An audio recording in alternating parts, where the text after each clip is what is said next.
Мекендештер заманбап котельный деп мына ушуну айтат.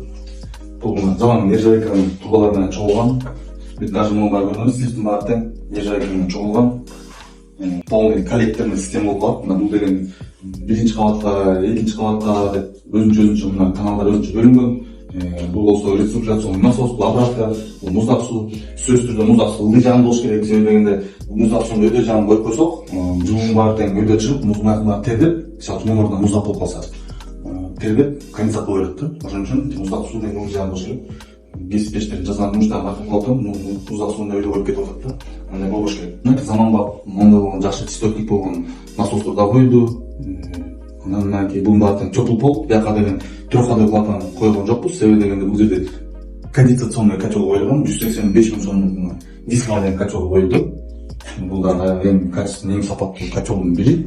Баары тең нержавейканын чогулду. Мына бияка бугатти деген 200 литрлик косвенный бойлер да коюлду. Ошондой эле сантехникада баары.